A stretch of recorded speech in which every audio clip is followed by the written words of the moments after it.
Au début, j'ai posé énormément de questions, surtout parce que c'était fantastique. Pour moi, j'étais comme un enfant qui découvre, je sais pas, un pot de chocolat. Il en mange tous les jours, tu vois. Il en mange, et là, il est trop content, il mange plein de chocolat. Et puis après, il devient malade parce qu'au final, il a fait ce qui n'était pas bon pour lui. Il n'a pas écouté son corps, il n'a pas écouté ses ressentis. Et finalement, il a tout dégobillé, tu vois. Et le chocolat, il peut plus le voir en peinture. En gros, c'est ce que j'ai fait au début. Je posais des questions sur tout et n'importe quoi, au point d'avoir remis en leurs mains mon libre arbitre. Chose la plus précieuse que nous ayons dans ce monde, en fait. Notre liberté de choix, notre liberté d'opinion, notre liberté de décision. Et ils m'ont enseigné, ils m'ont fait comprendre que je devais me faire confiance. Et donc j'ai appris au fur et à mesure à me réaligner avec mon intuition, à comprendre que ma guidance, elle passait avant tout par mon corps physique, que quand mon corps physique se sentait en stress, se sentait mal, eh bien, ça m'indiquait quelque chose d'important, qu'il fallait que je dévie, le chemin n'était pas le bon. Ou au contraire, si mon corps physique et énergétique est aligné et que je vibrais bien, eh bien, c'est là que je devais aller. Bonjour à tous, j'espère que vous allez bien. Alors cette semaine, je vous retrouve pour l'interview d'une médium connue, entre autres, pour ses canalisations qu'elle transmet à travers ses livres, ses vidéos ou encore ses conférences. Cette personne, c'est Virginie Sophia. Et avec Virginie, on va donc aborder le thème de la canalisation, en quoi ça consiste exactement, qu'est-ce qu'il se passe pour elle dans cet état, comment savoir à quoi on se connecte, ou encore quels sont les conseils qu'elle peut donner aux auditeurs qui s'essayent justement à cette canalisation. Je remercie très sincèrement Virginie pour cet entretien, pour sa bonne humeur, pour sa sincérité. Merci à tous également, et comme toujours, pour votre fidélité, et je vous souhaite une très très belle écoute.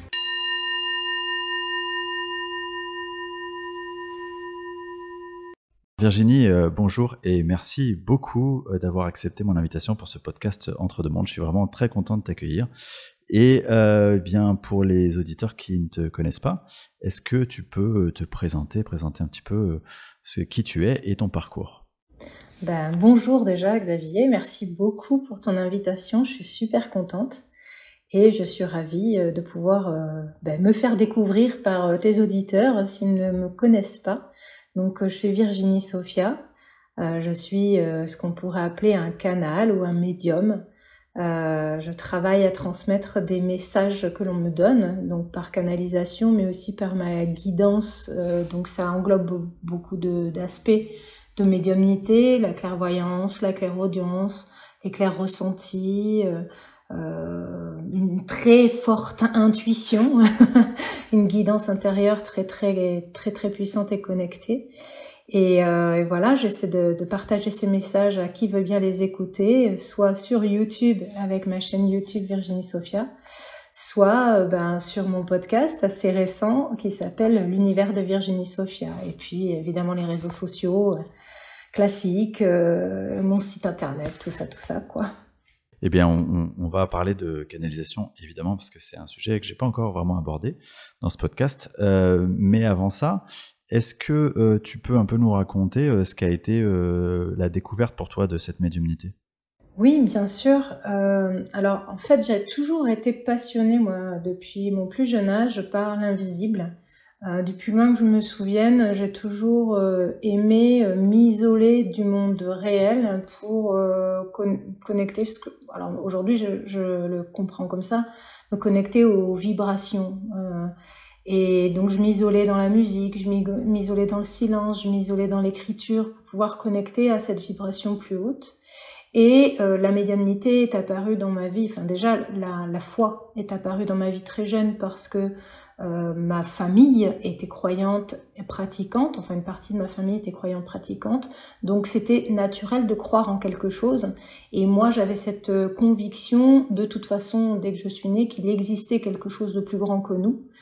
Donc pas dans une confession religieuse, pour moi la croyance c'était pas vraiment ça, mais c'était vraiment le sentiment d'appartenir à un tout qui m'enveloppait, qui m'aimait, qui me comprenait, à défaut d'être comprise par les humains, ce tout divin, je savais qu'il me comprenait et qu'il m'entendait.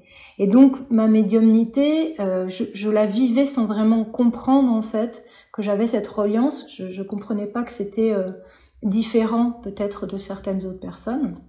Et petit à petit, j'ai été amenée aller en conférence, à connaître des médiums, enfin à suivre des médiums en tant que participante, on va dire cliente, tu vois, de médiums de renom, et puis à essayer de comprendre comment le monde fonctionnait, comment moi je fonctionnais. J'arrivais pas à être heureuse, donc j'ai cherché dans l'ésotérisme et la spiritualité beaucoup de réponses. Et petit à petit, ça s'est développé. Et j'ai commencé par la voyance quand j'ai eu 16 ans. J'ai découvert mon premier jeu de cartes. Je me suis dit, mais c'est extraordinaire, on peut avoir accès à des réponses par rapport à des cartes, à une intuition. Et j'ai développé grandement mon intuition à force de pratique de la voyance auprès des miens, auprès de personnes que je connaissais pas au fur et à mesure, puisque par le bouche à oreille. J'ai développé l'énergétique et le magnétisme en essayant en essayant, en fait, tout simplement. J'y étais allée pour moi, et je me suis dit, bah, peut-être que je peux, moi aussi, guérir les autres, peut-être que je peux, moi aussi, aider énergétiquement. J'ai essayé, j'ai vu que ça a fonctionné. Et quand ma fille est née, il y a quelques années de cela, j'ai ressenti un appel à communiquer avec mes guides. Alors, c'était pas vraiment ces termes-là, mais je disais à mon mari, mais on veut parler avec moi, je sens qu'on m'appelle, qu'on veut communiquer avec moi, j'ai envie, mais je ne sais pas comment faire. Et donc, ce qui s'est passé, c'était il y a maintenant, alors attends, c'était en 2018, on est en 2024, ça fait 5 ans et demi. Début de 2018, j'ai dit, bon, mais il faut que je trouve un moyen de communiquer, donc j'ai fait un atelier d'écriture automatique, et en fait, je me suis rendu compte que j'avais besoin d'être seule. Finalement, cet atelier ne suffisait pas à m'aider à connecter. Et c'est en faisant après par moi-même que j'ai découvert ce qu'était ma médiumnité, c'est-à-dire que j'ai commencé à entendre, j'ai ouvert le canal, j'ai commencé à entendre, j'ai commencé à canaliser, et ça a continué à se développer au fur et à mesure, mes capacités, on va dire, médiumniques et psychiques, quoi. Si j'entends bien, du coup, ça veut dire que c'est d'abord la clairaudience, le canal d'entrée, entre guillemets, préférentiel, et ensuite les autres clairs, à force de pratiquer, se sont aussi développés, c'est ça? En fait, c'est plutôt l'inverse, c'est-à-dire qu'à partir du moment où je suis devenue canal, effectivement, c'est pas la clairaudience, c'est la télépathie, la télépathie plutôt, parce que ça passe par mon canal de pensée pour me transmettre une idée, et pas par la voix, pas parce que je pourrais entendre, si tu veux, comme une voix. Donc, ce que j'appelle moi la clairaudience.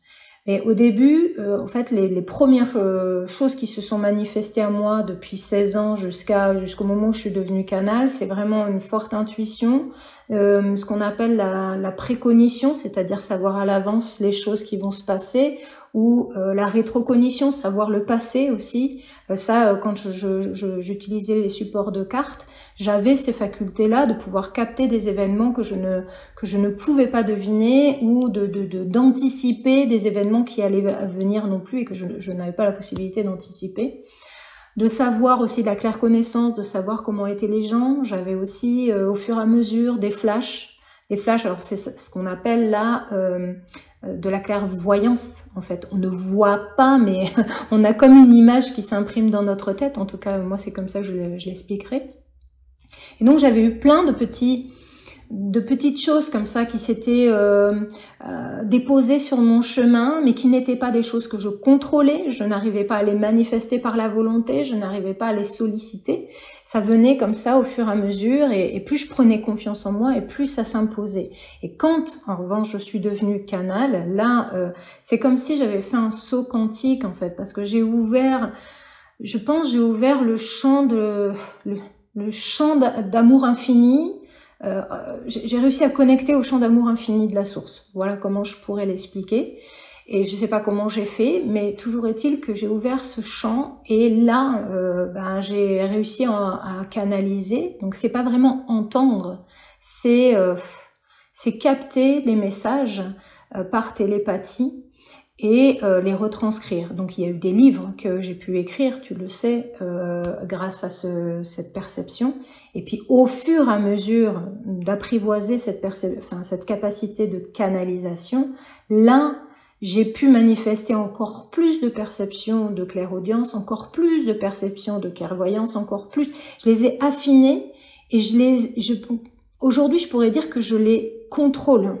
Je peux le matérialiser quand j'en ai le désir. Par exemple, quand je fais des médiumnités en salle pour partager les messages des guides ou quand je fais une vidéo YouTube, c'est instantané. Aujourd'hui, je décide quand je reçois. Tu vois ce que je veux dire? Ce qui n'était pas du tout le cas avant. Et donc, cette notion de télépathie, donc ça vient par ta voix mentale, si je comprends bien.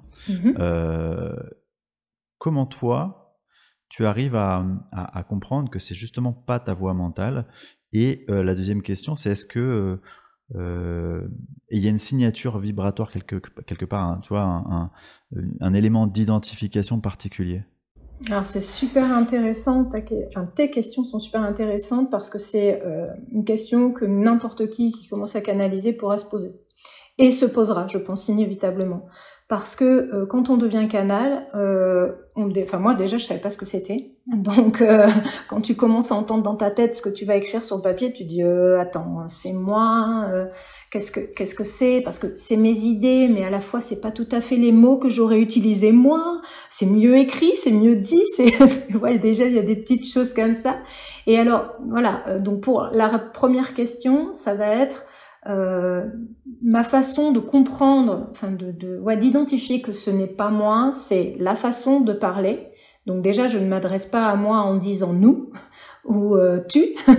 Tu vois, c'est la façon de parler, l'intonation même, on va dire, parce que les mots utilisés, la formulation n'est pas forcément la mienne, hein, ne me ressemble pas en termes de signature de caractère, on va dire. Et les mots aussi utilisés, il y a des mots que je connais, que je n'aurais jamais employés dans une phrase normale et qui m'ont été donnés comme ça. Et même des fois, je donne ça souvent en exemple, mais des fois quand j'écris un texte ou quand j'écris un livre qu'on me dicte, il y a des mots qui s'imposent et j'ai besoin de vérifier leur signification parce que je ne l'aurais pas utilisé, parce que quand je ne suis pas sûre de la signification d'un mot, déjà je ne l'utilise pas. J'ai une formation littéraire et pour moi c'est voilà, si tu sais pas, tu fais pas. Mais je vais vérifier dans le dictionnaire. Donc déjà, et à chaque fois c'est ah mais oui, ça veut dire ça, et d'une précision, si tu veux, le mot est utilisé et 10 fois plus précis que celui que moi j'aurais voulu utiliser au départ. Donc il y a déjà ce genre de vérification là où tu te dis non, là c'est ce que je pense, mais c'est pas dit de la même façon. C'est mieux dit. C'est pas c'est nous. Donc il y a des choses qui ne sont pas possibles. C'est pas moi qui me raconte des histoires. La deuxième chose, donc tu me dis la signature énergétique. Oui, il y en a une clairement. Déjà dans la teneur des mots que je reçois, il y a ce qu'on peut ressentir comme de l'amour, de l'énergie. C'est vraiment une énergie de bienveillance, d'amour, d'enveloppement.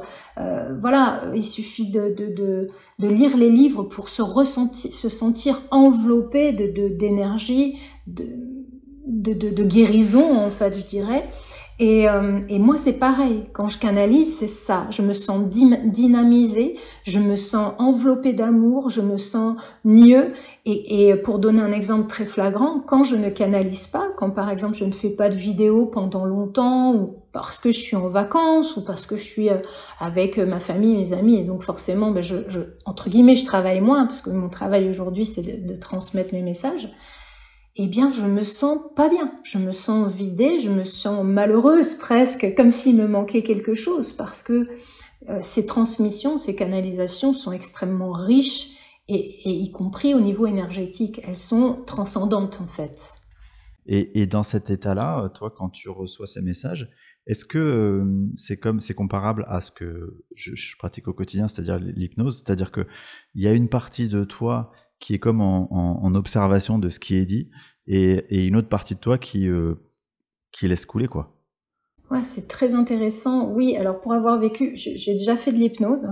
J'ai déjà fait de l'hypnose en tant que Virginie, pas Canal, et j'ai déjà fait de l'hypnose en tant que Virginie Canal aussi, donc c'est rigolo. Mais oui, on pourrait l'apparenter un petit peu à ça, c'est-à-dire que, alors l'hypnose c'est encore différent, c'est-à-dire que quand je l'ai vécu en tant que Canal sous hypnose, j'avais un côté qui est vraiment observateur et dans le non-jugement, c'est-à-dire vraiment où le mental il est au repos, il te permet d'être en distance de tes émotions, tu écoutes ce qui se passe et c'est pas toi qui gères. Pour moi, c'est comme ça que je l'ai vécu, tu vois. En revanche, quand moi je canalise, c'est légèrement différent, c'est-à-dire que mon ego et mon mental, là, ils sont encore là, des fois, et quand il y a quelque chose qui est dit qui peut me mettre en inconfort, ça peut pas couper la qualité de la canalisation, mais en tout cas faire des interférences qui sont désagréables, et donc je suis obligée de retrouver le calme par moi-même, essayer de respirer correctement, enfin voilà, ce genre de petits détails. Donc oui, ça s'apparente à ça. Et malheureusement, j'aimerais bien avoir un peu plus de lâcher prise quand je fais de la canalisation, parce que je suis quand même pleinement là quand je canalise, et donc mon mental qui essaie de suivre la canalisation tout en n'ayant pas toutes les capacités de comprendre dans l'instant, d'analyser dans l'instant ce qu'il dit, ce qu'il transmet, eh bien, il peut se mettre en branle-bas de combat en disant « Oh là là, est-ce que c'est cohérent? Est-ce que les gens vont comprendre? Est-ce que c'est bien? Est-ce que… » Et tu vois, donc ça me perturbe. Alors que si je réécoute la canalisation après, je me dis « Mais ouais, mais en fait, c'est d'une limpidité, c'est hyper clair. » Alors que moi, en tant que Virginie, en train de le faire, j'avais pas cette capacité d'analyse sur le moment, je pense parce que les deux lobes du cerveau ne rentraient pas, on n'arrivait pas à faire le lien. Et donc c'est un peu, ça peut être un peu perturbant. Par contre, je suis pleinement consciente de qui je suis, de ce que je suis en train de faire quand même. Enfin, tu vois, c'est pas comme si je sortais de mon corps, quoi. Je laisse accès, j'ouvre le canal intentionnellement. Je le referme aussi après, enfin quand je veux plus entendre, j'entends plus. C'est là où je te disais que j'avais développé cette maîtrise et qui me rend vraiment service en fait, parce que je peux avoir une vie normale en dehors du moment où je canalise et où je partage des transmissions. Et tu disais tout à l'heure que dans cet état-là, bon, c'est comme c'est ressourçant quelque part parce que tu te connectes à cet amour infini, ça j'ai bien compris. D'expérience, quand dans ma pratique, donc en état d'hypnose avec médium canal, quand on est connecté très haut comme ça, il y a un moment où physiquement, physiologiquement presque, on peut pas tenir, quoi, c'est trop long. Est-ce que c'est la même chose dans cet état-là? C'est-à-dire qu'au bout d'un moment, tu sais que la connexion là, doit s'interrompre parce que physiquement, tu peux plus tenir? Non, ça m'est jamais arrivé. En fait, alors, enfin, ça m'est jamais arrivé. J'ai pas canalisé pendant 50 jours d'affilée non plus, hein. Ce qui m'est arrivé vraiment en termes d'intensité le plus grande, c'est quand j'ai participé à des événements qui ont eu lieu sur plusieurs jours, donc sur 3 jours, sur 2 jours. Ça m'est arrivé assez régulièrement. Où j'ai passé mon temps à canaliser, à transmettre des messages, à transmettre de l'énergie, etc. Là, je suis arrivée, et notamment, par exemple, quand j'avais fait une retraite il y a un peu plus d'1 an, ou quand j'ai fait le festival où on s'est vus tous les deux, on ne vous demande pas d'y croire, ou comme ça. En fait, je canalisais en permanence, et donc j'arrive à un niveau énergétique qui est très très haut et qui me demande de m'hydrater énormément. Donc ça, j'ai besoin, je bois dans ces cas-là au moins 5 litres par jour. Mais ce qu'il faut savoir, c'est qu'en temps normal, j'en bois déjà 3 de base sans rien faire. Là, tu vois, je suis en train de parler avec toi et j'ai soif, j'ai profondément soif parce que je sens que je suis déjà plus ou moins en canalisation pour transmettre les messages, pour qu'il y ait un impact énergétique avec les auditeurs. Et je le sens, il passe à travers moi pour que ça œuvre, quoi. Et donc, si tu veux, ça va me demander beaucoup de ressources en termes d'hydratation pour éviter des maux de tête qui vont m'empêcher ensuite d'être dans de bonnes dispositions. En revanche, j'ai pu faire ça pendant 48 heures. Quand je fais des médiumnités en salle, je fais ça pendant 3 heures d'affilée. Bon, à moins que je sois pas dans un état physique qui me permettent une bonne transmission, je sais pas, une maladie ou quelque chose, ou manque de sommeil, ben normalement je suis pas trop affectée et je peux continuer. Au contraire, je me sens super bien en fait. Quand je fais une médiumnité en salle après, ben, en fait je ne mange pas. Je ne me rends pas compte que je n'ai pas mangé depuis le midi. En général, je le fais le soir. Je vais me coucher sans avoir mangé et ça me pose aucun problème. J'ai pas faim. En fait, je suis nourrie d'énergie, je crois. C'est hyper pratique, ça. Ouais, c'est pratique pour mincir, ouais. Du coup, quand tu te connectes comme ça, quand tu reçois ces messages en télépathie, donc je comprends que tu te connectes à ce qu'on appelle la source. Est-ce que selon toi, c'est le même type de connexion entre, par exemple, un médium qui ferait du contact défunt, c'est-à-dire que les infos vont descendre du même endroit, ou ce type de télépathie, ce type de canalisation? Alors, aujourd'hui, je mixe, je fais pas que de la canalisation. Je fais de la canalisation quand il s'agit de canaliser les livres, quand il s'agit de faire des dédicaces, quand je vois les gens sur des événements, quand je reçois un message pour mon YouTube ou pour autre chose, mais je ne fais pas que ça, je fais aussi de la transmission de messages, je te disais, par la clairvoyance, la clairaudience, en médiumnité collective, etc. Et donc là, ça s'apparente clairement à ce que fait un médium quand il fait la communication avec les défunts. Il capte le défunt, certes, qui lui transmet des informations, mais il capte aussi le tempérament du défunt, sa posture, il capte aussi certaines informations, il a aussi des flashs visuels, il a aussi des mots qui lui viennent ou même des métaphores. Quelquefois, tu vois, on m'envoie des métaphores, on me montre des choses, mais c'est métaphorique, c'est pour m'aider à comprendre symboliquement des choses pour les gens. Donc là, oui, c'est clairement la même chose. En revanche, quand je suis en connexion avec la source directement, quand je fais des messages directs comme ça pour YouTube ou autre, c'est différent, mais je m'ennuie au bout d'un moment. Si je ne fais que ça, moi, Virginie, je m'ennuie parce que finalement, je suis là juste pour transmettre le message.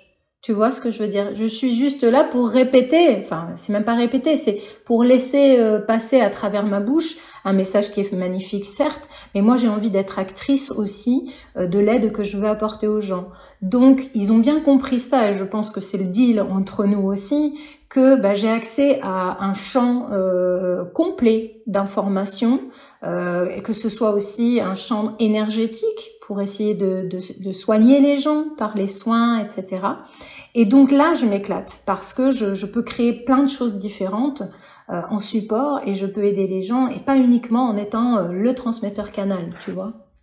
Ouais, je vois bien. Je vois bien. Donc tu captes, entre guillemets, je sais pas comment on dit, tu connectes à cette source. Est-ce que parfois tu connectes aussi à des comment dire, à des messagers identifiés, personnifiés? Tu vois, il y a des canaux plutôt, des channels, comme on dit en anglais, qui vont te dire, ah ben moi je capte telle énergie de tel maître ascensionné et je vais capter que cela parce que c'est ma vibration. Ou t'en as qui disent, bah moi je laisse venir et en fait des fois c'est un tel, des fois c'est un tel, des fois c'est un tel. Comment ça marche pour toi? Alors moi, voilà, comment ça marche? Principalement, je vais dire sans chiffre exact, 90% du temps, ça va être la source. Peut-être même plus, peut-être même 98% du temps. Mais par contre, ça m'arrive quand même de capter d'autres. Et ce que j'ai pu tester aussi, c'est que à ma demande, je peux capter qui je veux, plus ou moins. Donc, par exemple, pour ne citer que, et pour des exemples pratiques suite à ta question, sur ma chaîne YouTube, il va y avoir un message de Jésus, il y a 2 ou 3 messages de Marie, et voilà. Bon, c'est pas forcément quelque chose avec lequel je suis très à l'aise. Limite, je préfère canaliser la source que de canaliser tous les maîtres ascensionnés et les archanges, etc. Parce que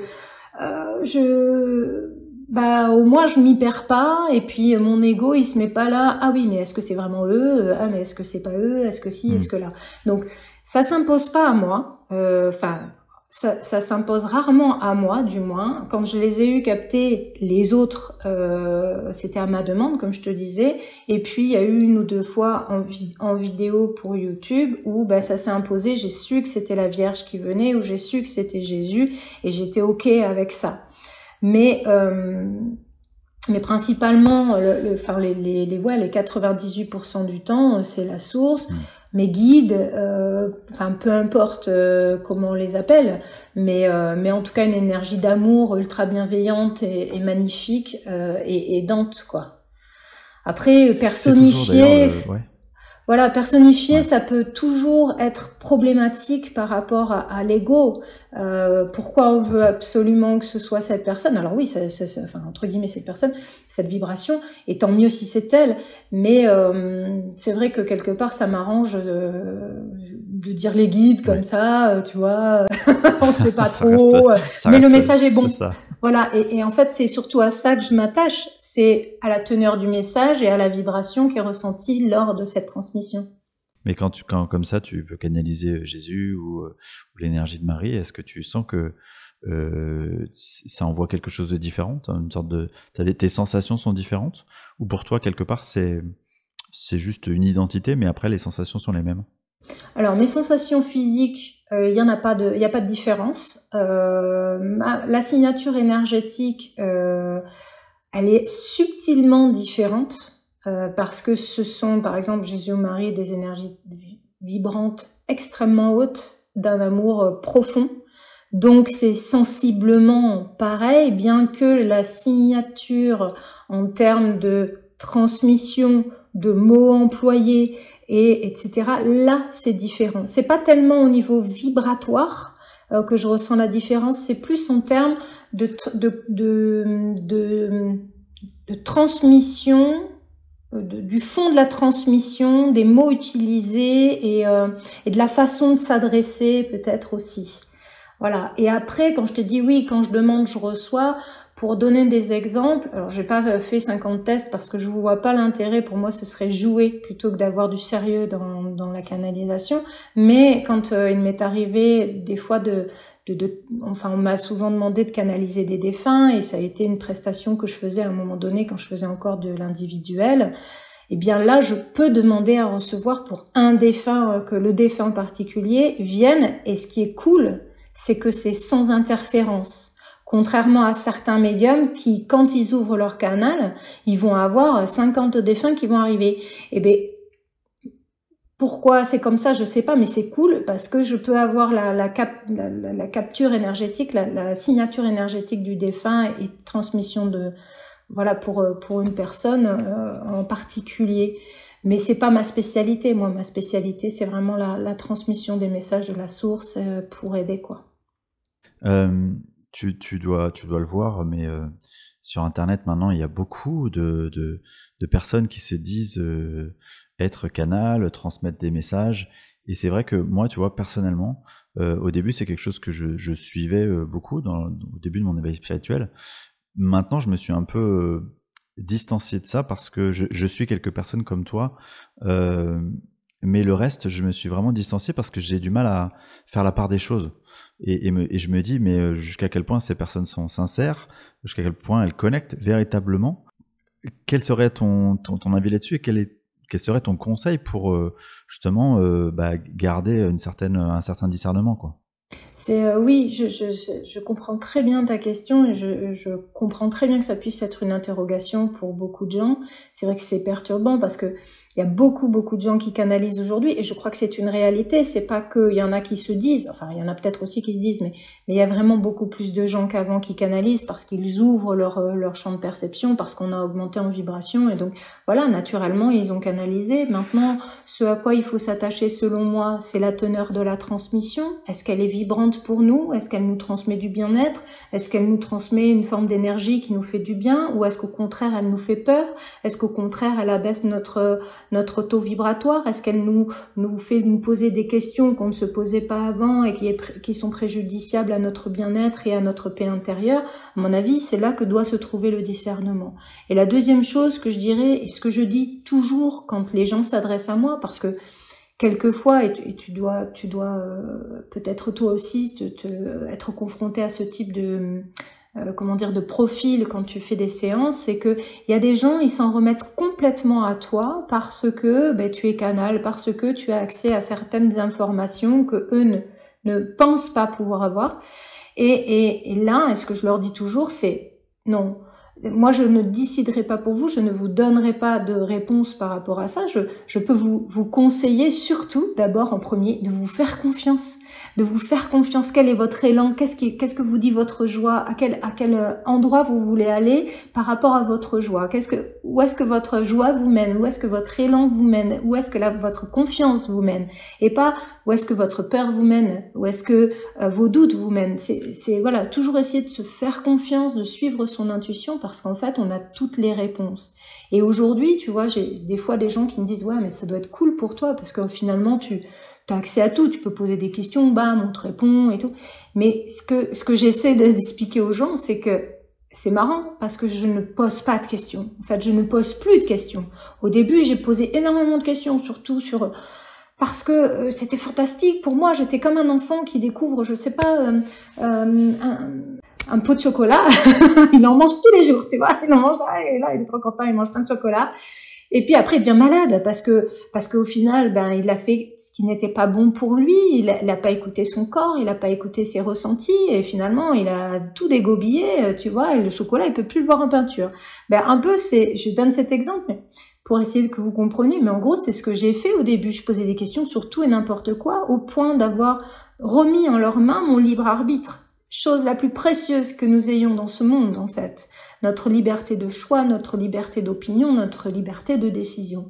Et donc, j'avais fait ça, j'avais fait cette erreur. Et ils m'ont enseigné, ils m'ont fait comprendre que non, ce n'était pas ça que je devais faire. Je devais précieusement garder mon libre arbitre et je devais me faire confiance. Et donc, j'ai appris au fur et à mesure à me réaligner avec mon intuition, à comprendre que ma guidance, elle passait avant tout par mon corps physique, que quand mon corps physique se sentait en stress, se sentait mal, eh bien, ça m'indiquait quelque chose d'important, qu'il fallait que je dévie, le chemin n'était pas le bon, ou au contraire, si mon corps physique et énergétique étaient alignés et que je vibrais bien, eh bien, c'est là que je devais aller. Et ça, c'est ce que j'invite les gens à faire, que ce soit pour regarder un canal ou pour choisir ce qu'ils vont regarder à la télévision, tu vois. Toi, je pense que tu te détournes de certains canaux aussi parce que tu as peut-être moins besoin de réponses aujourd'hui, parce que ces réponses-là, tu arrives à les trouver par toi-même.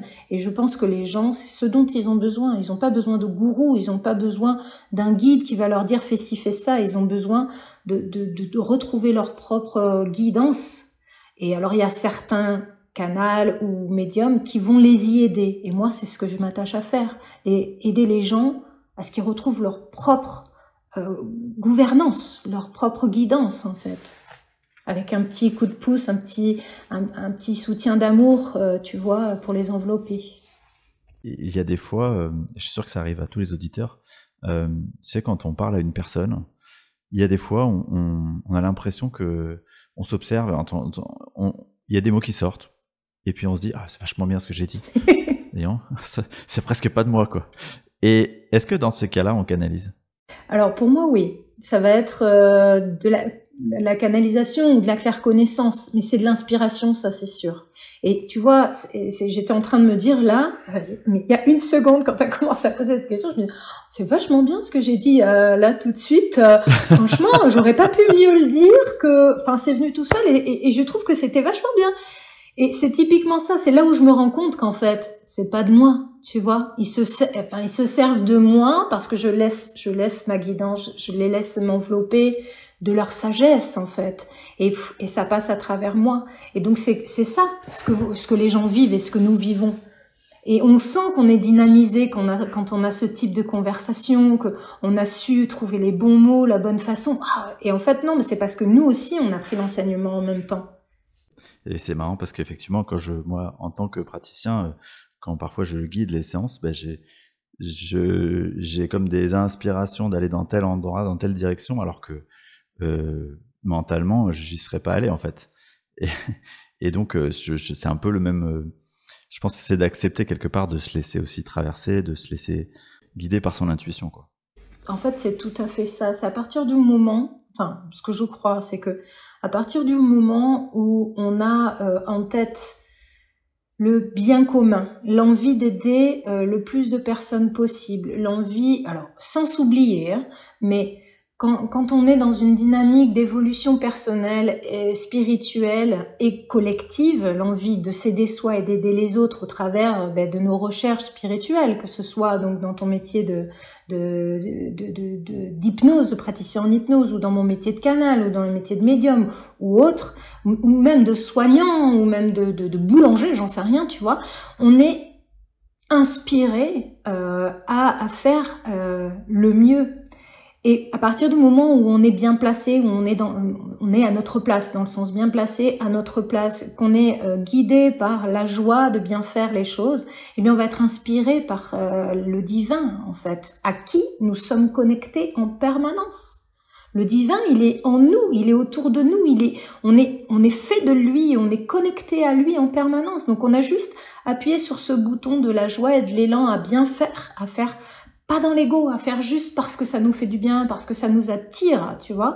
Et ben là, paf, la guidance, elle arrive et elle est intuitive, elle est naturelle.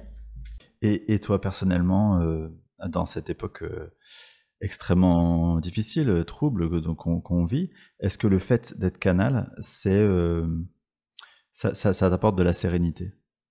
Alors, est-ce que je dirais pas que c'est le fait d'être canal qui m'apporte de la sérénité, c'est le fait d'avoir grandi des canalisations que j'ai faites qui m'apporte la sérénité. C'est-à-dire que depuis que je suis canal, mais même avant cela, j'avais déjà beaucoup travaillé à changer, à essayer d'être déjà une meilleure personne, à comprendre davantage le monde qui m'entoure et mon monde intérieur aussi, pour pouvoir essayer de grandir, de soigner mes blessures, etc. Mais je n'ai jamais autant évolué que depuis que je suis canal, parce que j'applique les enseignements que je reçois au quotidien. Alors au quotidien, j'ai pas forcément des enseignements au quotidien dans le sens où je me mets en canalisation pour recevoir pour moi, mais en tout cas tout ce que je reçois pour YouTube, tout ce que je reçois pour mon podcast, tout ce que je reçois pour mes publications, tout ce que je reçois comme guidance, pour tout, voilà. Et ça fait, je te dis, 2018. Donc t'imagines 5 ans et demi où quasiment toutes les semaines, à minima, au moins une fois par semaine, je reçois des enseignements qui sont pleins d'amour, qui sont pleins de vibrations pour me permettre d'incarner l'être aimant que je souhaiterais être, de non-jugement, etc. Et puis j'y arrive, en fait. Plus je lis mes bouquins aussi. Non, mais c'est vrai, en fait, je suis la première à bénéficier des enseignements que je reçois pour tout le monde. Et du coup, je suis à même d'incarner mieux le changement. Donc oui, dans ce sens-là, c'est plus facile pour moi parce que je suis davantage en lâcher prise, en compréhension du processus divin, en disant de toute façon, ce qui doit arriver arrivera, autant avoir confiance, autant être dans des vibrations hautes, et même si il y avait gros merdier tout autour, moi je serai épargnée, ou ce que je vivrai ce sera juste, parce que je vibre dans la confiance que tout est juste et tout va aller pour le mieux. Ça veut pas dire que je suis là, cuit les petits oiseaux, rien n'est difficile. Non, quand il y a la maladie autour de moi, quand il y a un décès dans ma famille, quand voilà, je traverse des épreuves comme tout le monde, je les vois peut-être d'une façon différente en me disant, bon, ok, ça fait mal, mais il y a une bonne raison, ça doit être comme ça. Et puis, je sais la survivance de l'âme aussi. C'est même pas que j'y crois, c'est que je sais que l'on survit, que c'est même pas qu'on survit, c'est qu'on est éternel. Donc, j'ai encore peur de la mort parce que j'ai pas envie de souffrir. Mais je pense qu'on ne souffre pas, en fait. C'est juste, tu vois, les croyances, voilà. Mais j'essaie d'avancer avec tout ce que j'ai appris, et puis petit à petit, je me déleste des fausses croyances, et donc oui, ça aide, c'est sûr. Tu l'as dit, tu as écrit trois livres en canalisation. Est-ce que tu peux nous en parler et nous dire en gros quelles thématiques sont développées pour chacun de ces livres? Ah oui, bien sûr, avec grand plaisir. Alors, ils sont tous les trois complètement différents. C'est assez marrant justement parce que bon, c'est la même source hein, qui a dicté les trois, mais je pense qu'ils sont faits aussi pour atteindre peut-être d'autres personnes. Et puis finalement, ceux qui ont commencé par le dernier vont lire les deux premiers, ceux qui ont commencé par le premier vont lire les suivants. Enfin bon, c'est rigolo. Donc il y a Honte en nous, qui est le premier que j'ai reçu en 2018. Alors là, c'est une vraie révélation. Il faut m'imaginer un jour, on me dit bah vas-y, là, un jour au bout de 3 jours que je commençais à écrire, hein, comme ça, à recevoir, on me dit bah prends ta feuille, c'est le moment, tu vas commencer le livre, quoi. Ok. Donc ils me font écrire le titre en temps nous, et puis je commence à prendre la dictée. Donc pendant 11 jours, j'ai pris la dictée. Je venais juste de devenir canal. Enfin, je suis devenue canal en l'écrivant. Au début, c'était l'écriture automatique. Et il faut m'imaginer avec une fille de 5 mois à me réveiller les biberons, les machins, et à écrire pendant 10 heures en me levant à 2 heures du matin ou 3 heures du matin pour être au calme, pour pouvoir canaliser. Voilà, et émerveillée par ce que je vis, crevée, théoriquement crevée, mais je ne sais pas comment ça se faisait. Je prenais une douche, la fatigue était oubliée, j'avais plus rien, c'est comme si j'étais sur une pile, je sais pas. Un truc incroyable s'est passé pendant ces 10 jours, et dedans on parle d'amour, on parle d'amitié, on parle d'argent, de santé, de sexualité, de l'âme, de l'énergie, de l'éducation, de l'économie, de l'écologie, des animaux. Et voilà, une dictée, c'est même pas une encyclopédie. Je veux dire, il est pas long le livre, il fait 164 pages. Mais c'est d'une fluidité, en fait, il n'y a pas de chapitre, on te parle comme ça, on t'emmène d'un sujet à un autre, tu t'en rends pas compte, et il est écrit en alexandrin en plus, ce qui ne gâche rien. Donc on est porté dans une énergie d'amour, de bienveillance, avec des enseignements tout au long du livre, c'est assez fou. Ça c'est le premier. Le second, c'est Prière à mon âme. Il a été écrit, alors celui-là, bah, j'étais déjà canal, donc je savais déjà qu'ils allaient me faire écrire celui-là. J'avais le titre avant d'aller dedans, le cœur du message. Et ce sont des prières, donc non religieuses, ce qu'on pourrait apparenter à des affirmations positives en fait, mais sous forme d'un texte quand même un petit peu long. Et il y a 32 thèmes différents. Donc il y a la confiance en soi, l'estime de soi, mais il y a aussi la loi d'attraction. D'ailleurs, ils en parlent aussi dans nous. C'est très important ce thème-là, la loi d'attraction. Ils en parlent un peu dans tous pour expliquer qu'on a un pouvoir créateur et qu'il faut qu'on ne l'oublie pas.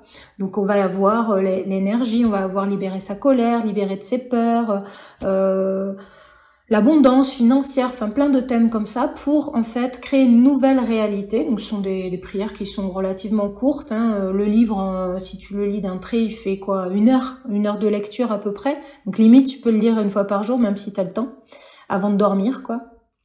Mais voilà, ce sont des prières que tu peux utiliser au quotidien, tu peux ouvrir au hasard. Et j'ai beaucoup de thérapeutes qui l'utilisent dans leurs soins, dans leur accompagnement. Et je pense qu'il a aussi été fait pour ça, pour guérir les gens, mais aussi pour que les thérapeutes puissent aider à guérir par son utilisation. Et enfin, le dernier, ce que la source m'a confié, là, c'est plutôt des échanges avec la source, parce que pendant plus de 3 ans, j'ai accompagné 2 groupes, donc un ensemble de personnes, une cinquantaine, centaine de personnes, et tous les mois, je faisais des lives sur des thèmes différents. Donc il y avait un groupe, c'était des enseignements spirituels, donc qu'est-ce que la source, qu'est-ce que la fausse lumière, qu'est-ce que les dragons, qu'est-ce que, je sais pas moi... Enfin, on a parlé de plein de thèmes différents. Et un autre groupe qui était beaucoup plus pour l'incarnation, et d'ailleurs il s'appelait Bien vivre son incarnation. C'était vraiment un groupe où j'accompagnais les gens dans leur incarnation à bien vivre leur spiritualité au quotidien. Et c'est une de mes spécialités en fait, essayer que les gens incarnent leur spiritualité. Et donc j'ai fait un mix de ces enseignements-là, où on parlait aussi de l'argent, de l'amour de soi, de la confiance en soi. J'ai fait un mix avec des questions que j'ai étayées encore plus posé de questions. Et il y a 19 thèmes dans ce livre-là. On parle de la médiumnité des animaux, on parle du deuil, on parle du rapport à l'argent, il y a des codes énergétiques, il y a des exercices pratiques à mettre en application aussi dans celui-là. Donc tu vois, ils sont vraiment très différents. Je suis obligée de détailler, quoi. Est-ce que tu leur as déjà demandé la raison pour laquelle ils te font écrire soit en alexandrin, soit au minimum avec des rimes? Parce que c'est vraiment très particulier. Alors, moi, personnellement, j'avais pas eu l'idée de leur poser la question. Tu vois, moi, je suis vraiment, des fois, on me pose des questions, je dis, ah ben ouais, faudrait que je demande, c'est vrai. Et non, j'avais pas demandé, mais j'avais fait une conférence un peu après avoir écrit En ton nous, justement pour parler du livre. Et je disais, oui, il est écrit en alexandrin. Il y a quelqu'un qui me dit, mais pourquoi? Je dis, je sais pas, en fait. Et donc, j'ai posé la question. Et ils m'ont dit, parce que le fait que ce soit en rime, comme ça, que ce soit, bon, alexandrin en particulier, mais je veux dire que ce soit des rimes, ça permet une meilleure intégration au niveau énergétique. En fait, il y a comme un rythme qui va se créer malgré nous à la lecture. On va avoir une espèce de flow, en fait, à la lecture qui va faire que l'énergie sera, parce qu'il y a de l'énergie, ça c'est clair dans chaque bouquin et même dans chaque transmission que je fais en canalisant, il y a cette énergie qui s'imprègne davantage en nous pour nous permettre d'incarner en fait cette spiritualité et cette compréhension des concepts qu'ils nous transmettent. Ok, passionnant. Est-ce que tu as un conseil à donner aux personnes qui s'essayent à la canalisation? S'il y avait un conseil à donner. Ouais, alors bon, j'en ai fait une formation entière parce que justement, je suis passée par tellement de questionnements, tellement de phases que j'ai voulu essayer de synthétiser tout ça pour rendre accessible aux gens et surtout les rassurer. Ce qu'est la canalisation et l'écriture intuitive. Mais si je devais donner un conseil principalement, c'est de se faire confiance à soi, de ressentir comment, enfin c'est vraiment de savoir comment l'on se sent, d'être au plus près de ce que l'on ressent. Est-ce qu'on se sent bien quand on canalise? Est-ce que lorsqu'on relit notre canalisation, pour ceux qui écrivent, est-ce qu'elle nous fait vibrer? Est-ce qu'elle a du sens pour nous? Ou au contraire, est-ce qu'elle n'est pas vibrante? Est-ce qu'elle nous fait peur? Voilà, comment on est derrière? Est-ce qu'on est dynamisé? Est-ce qu'on se sent mieux? Parce que le problème quand on commence à canaliser et que on est heureux de ça, on va souvent avoir tendance à vouloir être conforté, qu'on nous confirme que c'est bien. Et là, on peut se heurter à des personnes qui vont être jalouses, on peut se heurter à des personnes qui vont pas comprendre ce qu'on vit et qui vont dire mais non, mais t'es pas du tout bien, tu captes pas bien, fais gaffe et tout. Et du coup, développer des peurs qui vont nous empêcher. Donc, se faire confiance, pour moi, c'est un conseil primordial. Sans se voiler la face non plus, être humble, mais essayer d'être à sa propre écoute.